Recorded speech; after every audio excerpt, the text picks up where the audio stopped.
Good evening, everyone. On behalf of agricultureinformation.com, I welcome Mr. Vishal Singhal, and he will talk about affordable cold storage for fruits and vegetables. I now request the speaker to begin. Thank you.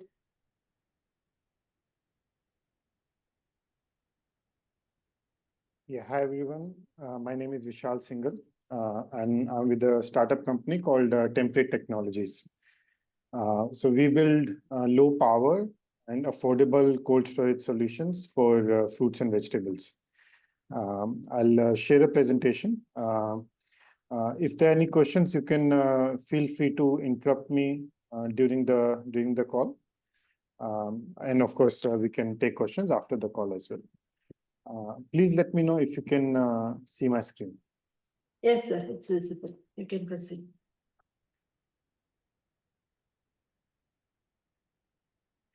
So we're essentially trying to develop cold storage solutions that meet the environmental and the market conditions for India. Now, the reason we need different solutions than what already exists, especially in the West, is the supply chains in our country are very different. They're much shorter than they are in Western countries. Plus, given that we have much hotter weather, fruits and vegetables cost a lot less. The existing solutions are not very good. They're not very suitable, I should say. Before I start, I just want to thank a few organizations from which we have received a lot of help in both developing and piloting these solutions. BARAC, which is a Government of India organization, UNIDO, United Nations Industrial Development Organization, AIDEA NAM, which is an incubator at ICR Institute, NAM, Wilgrow, and Selco Foundation, which are both NGOs which help social enterprises like ours. It's a very big problem.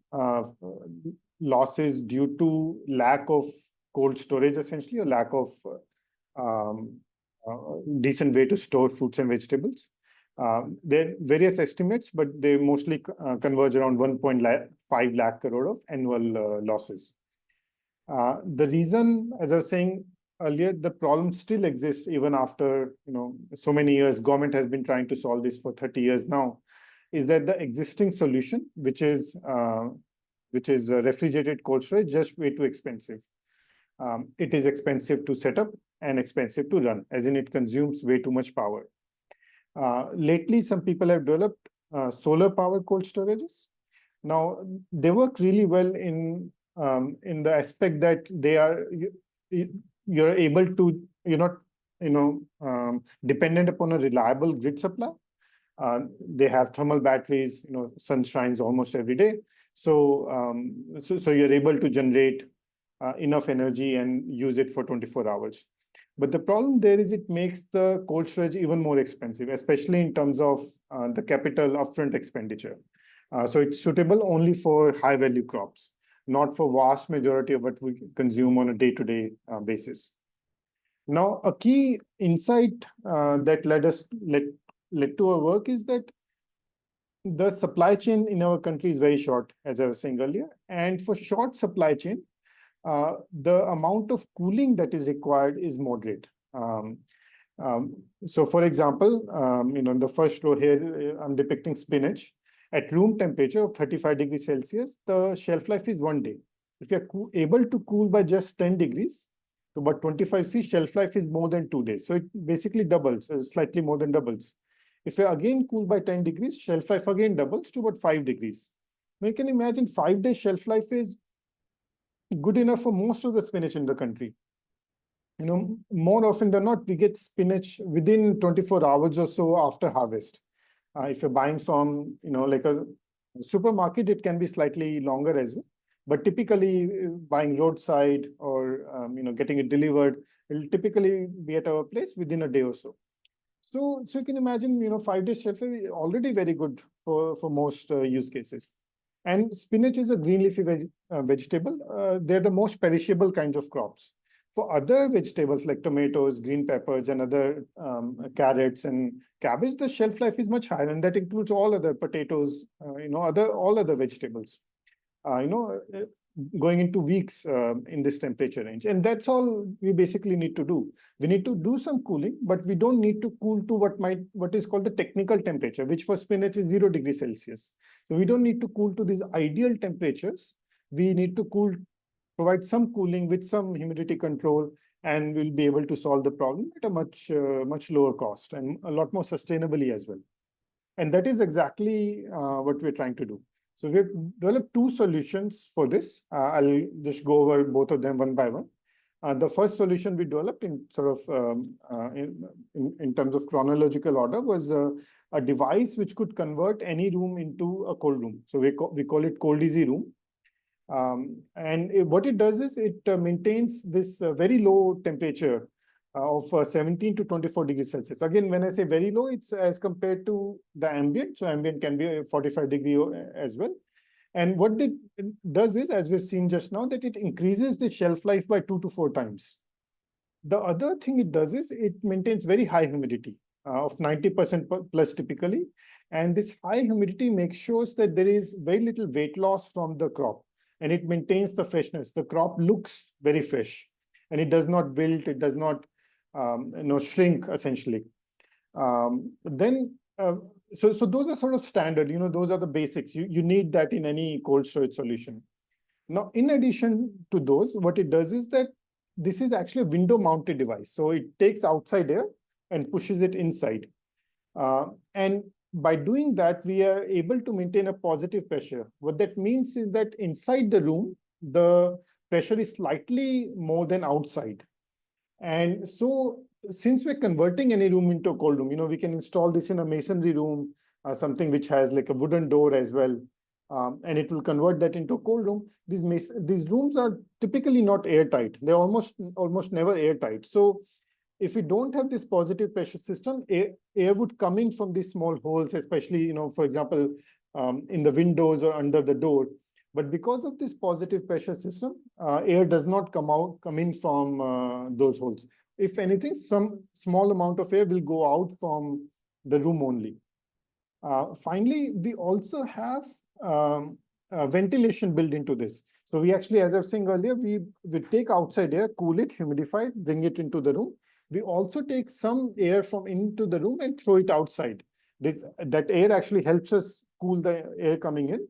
But it also does ventilation. So when these crops are stored, they give out different gases. There's type of fruits and vegetables which give out a lot of ethylene. And then there's other set of vegetables and fruits which are very sensitive to ethylene. They ripen really fast if there's high ethylene in the area. So because of this ventilation, this ethylene does not build up. So we are able to store almost all kinds of crops together in this thing. The kind of temperature and humidity we maintain, if it is a fresh crop, fresh means it has not been kept in a cold storage before, we can store almost everything other than onion and garlic. Onion and garlic require much lower humidity, and that's sort of the main reason we don't store it in this.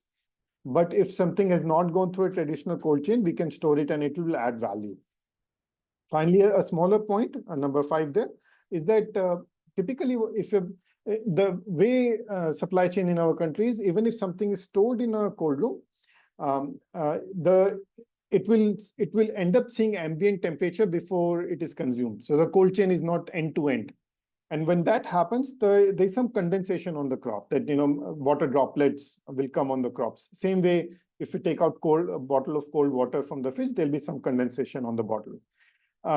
Because of how we do cooling and to what temperature we do cooling, that condensation does not happen. If we cool to just a temperature just above that, so this condensation doesn't happen. Condensation can actually lead to fairly rapid deterioration of the crop because it encourages growth of microbials quite a bit.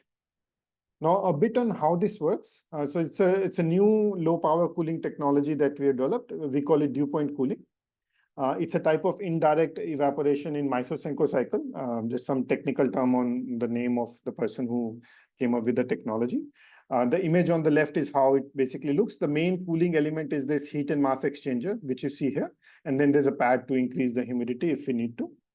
The unique thing about this technology is we are able to cool to what is called the dew point temperature in a single stage. typically you would need multiple stages to cool to dew point temperature, and that makes the solution not very effective or not very cost effective. Again, this does not require refrigeration. There's no compressor, no refrigerant gases. And because of that, it consumes very little power. So it consumes 85% less power than refrigeration. It's a patented technology. We have filed 5 patents on it, and out of which 2 have been granted. So right now we have just one SKU, one size of the system. And that equipment costs 70,800, which is cost including GST. We're based in Hyderabad, so outside Hyderabad there is additional transport cost. And one device is good enough to store up to 2 tons of crop, 2,000 kilograms. It needs a 2,000 square feet. It can cool up to a 200 square feet area. Now the room does not have to be 200 square feet. It can be smaller as well. But the maximum it can cool is 200 square feet. For 2,000 kilogram, even 100 square feet is a good enough area. It uses, as I was saying, very little electricity, about 4 to 5 units per day, and that changes depending on the season. It also uses water. It does evaporation, uses water, but water usage is also very small, only 40 liters max per day. And this is in peak summer, pre-monsoon months. 40 liters is about 2 bucketfuls. So that's sort of on that device. As I was saying, again, I'll just reiterate one point, that we don't need to build a separate cold room for this. A typical puff panel cold room by itself would cost about 1.3 to 1.6 lakh rupees, depending upon what type we build, and in the location is very important, because in rural areas it ends up costing a lot more. But for this, we can use any masonry room, essentially something made with brick. If there is a tin roof or something like that, which is in the room in which is shown in the picture here, we can actually insulate the room as well, which we have done many times, and that works out very well. This can also be solar powered. We have done about 50 installations or so far, and out of them about 10-11 installations are solar powered. And we have done installations for many different types of end users. Most of them were for FPOs. That's how we got started. But lately, we've been doing it for many aggregators, farmers, just rural entrepreneurs, and some other use cases, one-off use cases. We're now also doing it for growing mushrooms. Because of the temperature and humidity this device maintains, it's very suitable for growing wide variety of mushrooms. We've had more success with oyster, so it enables growing oyster mushrooms throughout the year. Typically, they can only be grown in cooler, humid months. We've also used it for silkworm rearing, and a version of this product we're also using for onion storage. If there are any questions, I can take now, or I'll move to the second solution. Sir, you finish your presentation, sir. Later we will take up questions. Sure. So the second solution we have developed is actually is very small. So what the most common negative feedback we used to get on our solution is that this is good, but we don't have a room, or this is already too big. We're not producing 2 tons. We have only 1 quintal or 2 quintal, which is 100 kg or 200 kg. So how about we do something for that?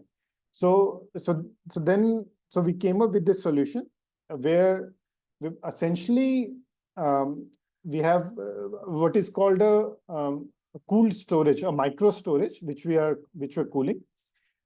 Again, this is a new technology, a different technology, but what it is able to do is very similar to the first solution. It increases the shelf life of fruits, vegetables, flowers by 2 to 3 times, and again it does that by cooling by about 12 degrees, maximum 12 degrees over ambient. Again, it maintains very high humidity, 90% or higher, which maintains freshness and reduces weight loss. But it's a very, very small size solution, which is very compact, modular. It's easy to carry. It's just plastic and paper. So it's, the cost is also very reasonable. We're selling the solution for the end user. It ends up being 3,500. We typically go through dealers and distributors for this product. And we've done multiple pilots for this. And typically people tell us that street cart vendors, roadside vendors who are selling fruits and vegetables. They tell us that they are able to get up to 40, 50 rupees higher income from this every day by this. And the most common method or the most common feedback we receive in why they're able to generate value is that earlier they would not be able to sell their produce at full price even on the same evening. But with this thing, they can sell it the next day at full price. Again, that is only because of a cooling and high humidity environment that the solution maintains. A little bit on the technology. It's actually very, very interesting how this works. So we have a evaporative cooling pad around the solution where the crop is stored, and when we wet it, it creates a pressure difference between itself and the outside, and that forces air to flow into the crate. So even if it's kept in a room where there is no airflow, no fan is running, it creates an airflow into the crate even then. And this air is, of course, at low temperature. It's up to 12 degrees Celsius lower. 12 degrees Celsius would be at peak summer. At the other temperatures, it will be lower temperature drop. And again, very, very high humidity, typically 90% plus. So this, you might think that this works similar to like a matka, like, a water pot, which we use in summer. So in general, that is true. The only difference is it actually cools much, much faster than a water pot. Water pot, outside air remains out, and inside, there's separate currents, convection currents, which are formed. But in this thing, we're actually cooling the outside air and bringing it in, and this creates this airflow, which is able to cool much faster. And this solution actually doesn't have much maintenance, very simple to use. We're getting very, very good feedback on this. It's a newer solution. We did the first pilot this year, but we're already getting very good demand. We're working with some government organizations as well for this. And again, as I was saying earlier, it's very, very simple to use. We just pour water in those two holes, and the current solution looks slightly different. But just you pour water, and that's all one needs to do. I'll skip this slide. We've already talked about this. I'll play a couple of YouTube videos on the feedback we have received on this, just some testimonials. Please see if you can.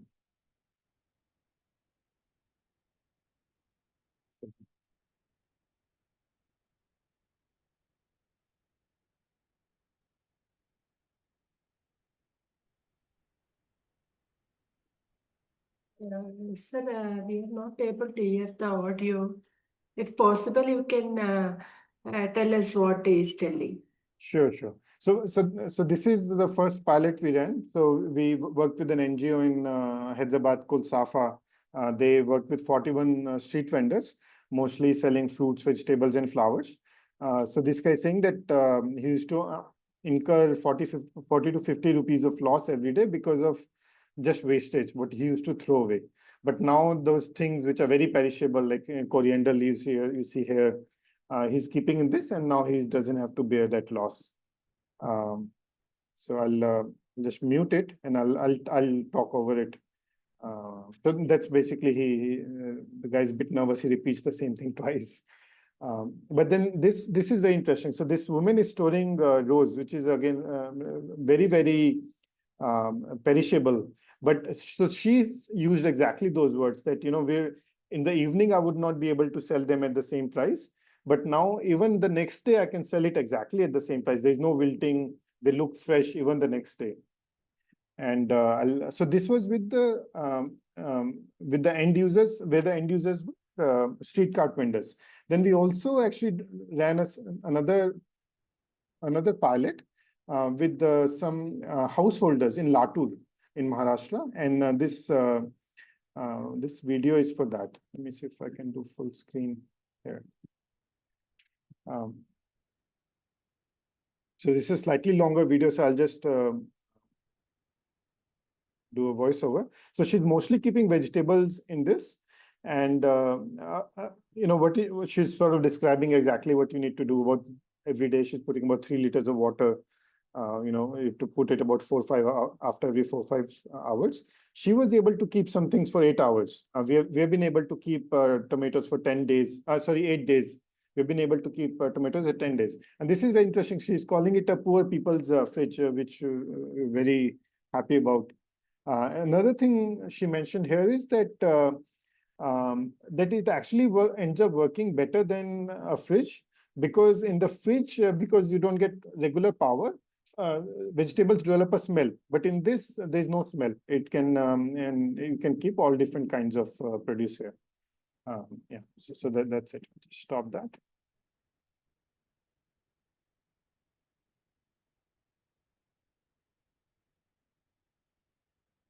So I think that is all I have. This, our team. So both Nazim and I, we have a PhD in mechanical engineering with focus on heat transfer, fluid mechanics, exactly the technologies that make up these solutions. And otherwise, also a very, very strong technical team. And overall, a small team of 14 people. But our technical advisors are very strong, also very strong from the top institutes, and been with us for more than 5 years. And very grateful for all their help and such. So I'll just stop here and see if there are any questions.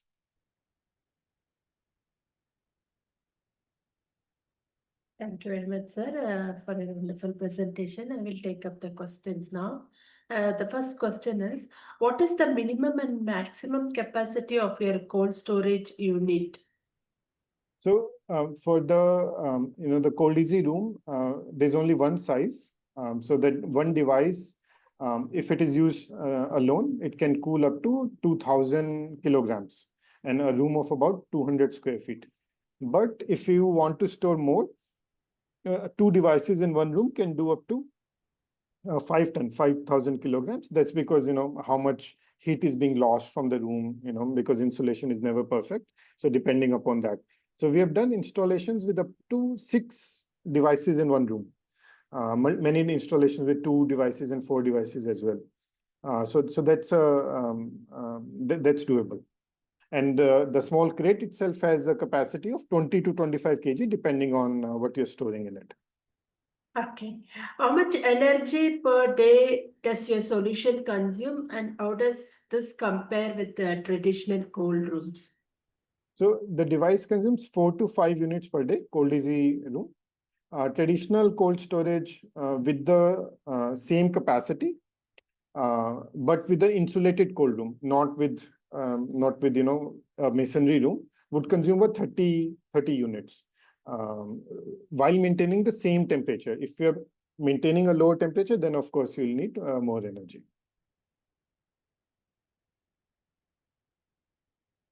Okay. How do you ensure reliability in areas with weak or unstable grid connections? What are the backup options? So that's a good question. So as I was saying earlier, we have done 11 installations which are completely solar powered. But we've also done many installations where they, in villages where grid power is not 24/7. So there is a inverter basically.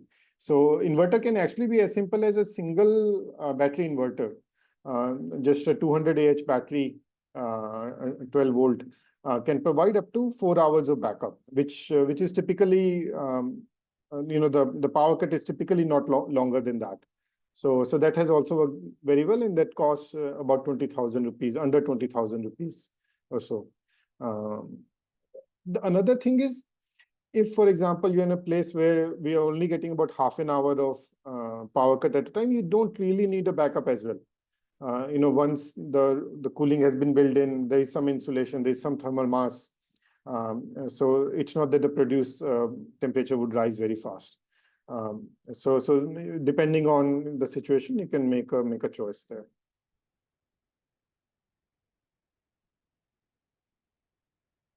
Okay, I'll move on to the next question, sir.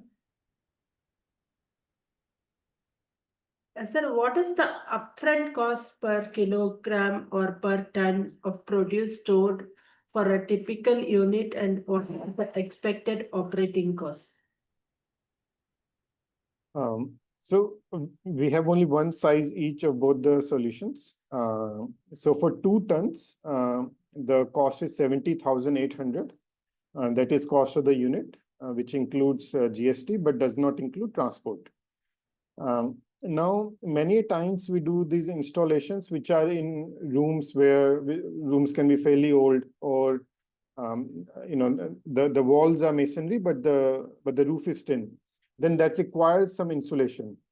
So that insulation can also add up to a few thousand rupees, depending upon what we're doing.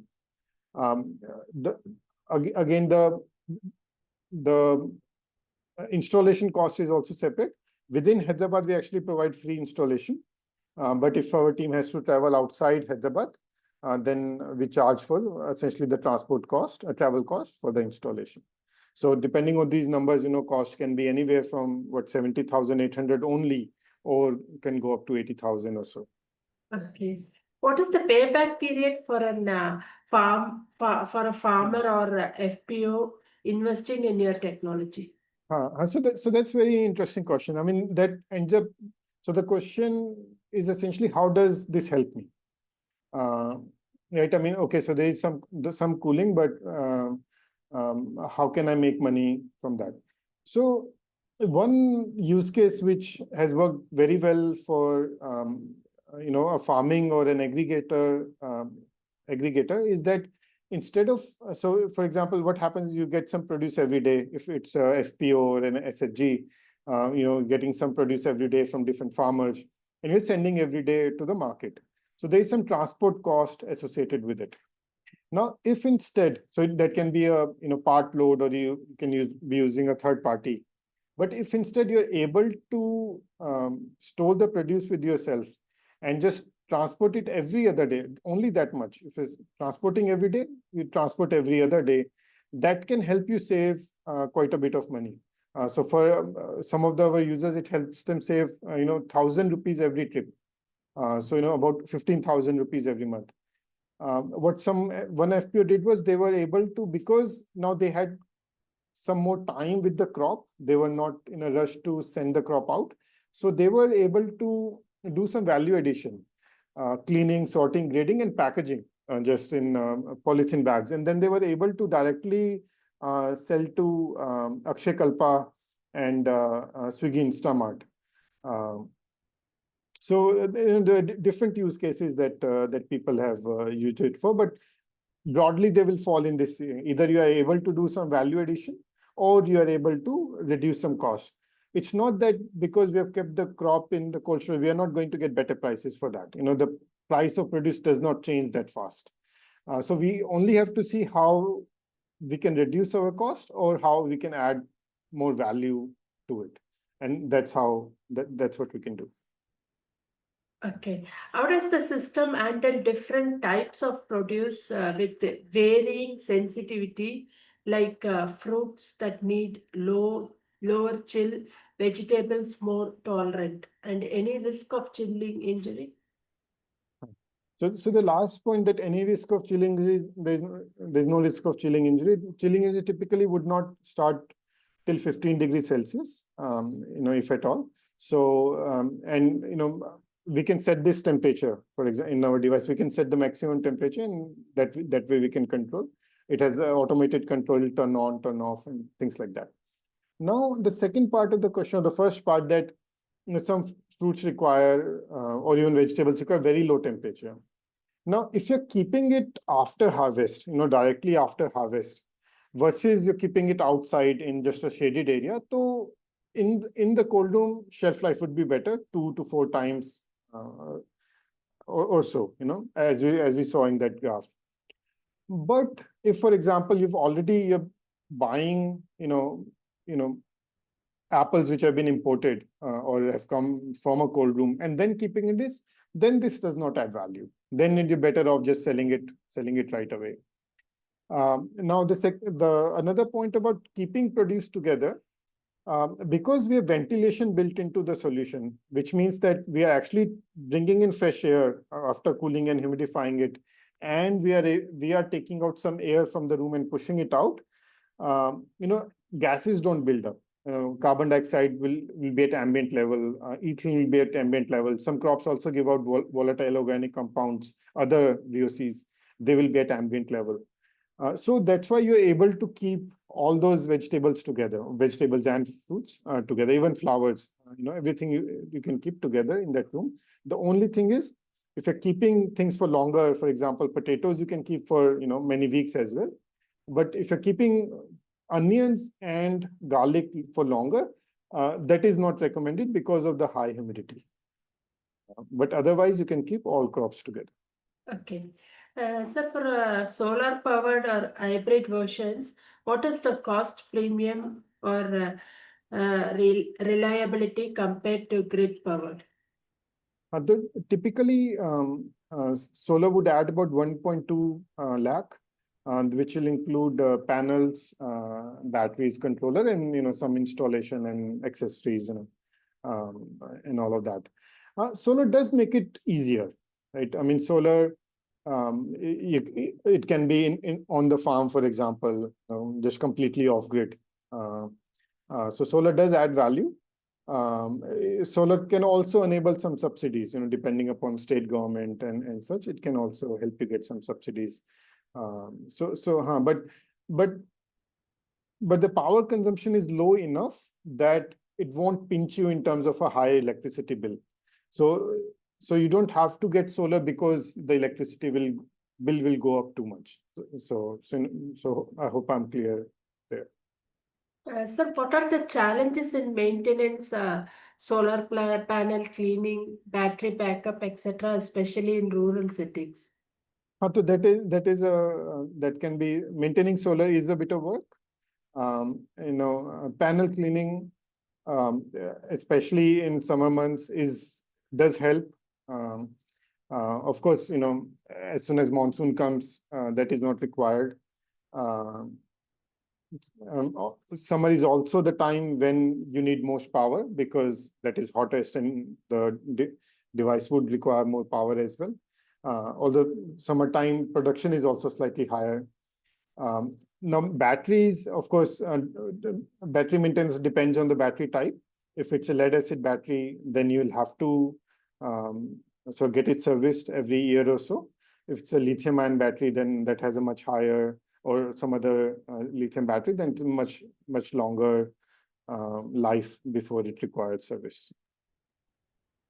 Sir, what are the challenges in transporting, installing, and maintaining these units in remote or hilly terrains? Thankfully, your device is very reliable. We've been doing this about 4 or 5 years. Initially, 2 3 years developing. Now 2+ years. Selling the current version of the product. We've of course gone through many iterations and we've gone through our own challenges. But currently it's very reliable. It does not, we do not get many problems. For the first year, we actually provide on-site service. If anything goes wrong, our team would come and they'll fix it. We've also actually developed a service manual on YouTube, installation guide as well on YouTube, where end user can install by themselves with one helper essentially. Because there is no gas to fill, it's basically only motors, pumps and fans. So servicing is very easy actually. It's a very intuitive system. What happens is very clear. There's just one electronics box, which controller, which sort of turns on, turns off depending upon the temperature, right? But everything else is very straightforward. A local electrician, a plumber would be able to understand what's happening and be able to service it. Okay. What subsidies, grants, or government support have you leveraged? What is the role of policy in scaling? So of course, policy very important. So very recently, about a month and a half back, we got this certified from ICR, from the Coimbatore Center, CIA, Central Institute of Agriculture Engineering. So now that the product is eligible for government subsidy as well as financing from government banks under different schemes. So very low cost financing, even 6% or so. Um, um, in general, I think we do need more cold storage in the country. But this cold storage has to be at the farm gate level. They have farmers or the producers of the crop need to have more control over the crop. That is the only way they can earn more income. If we have cold storage, but a third party has the control, not the farmer, you can imagine farmers do not stand to gain as much from them. So decentralized cold storage, very small scale cold storage, is necessary. Part of the reason we developed the crate solution was that how can we make it even simpler, even smaller, that anybody can have access to some sort of cooling solution. Um, um, so we were actually pushing very hard on the crate, engaging with multiple governments, both on state level and on central level, different agriculture institutes, to see if it can be part of different schemes. Because it is such a different solution than what exists today, there are no standard guidelines even to test it, for example.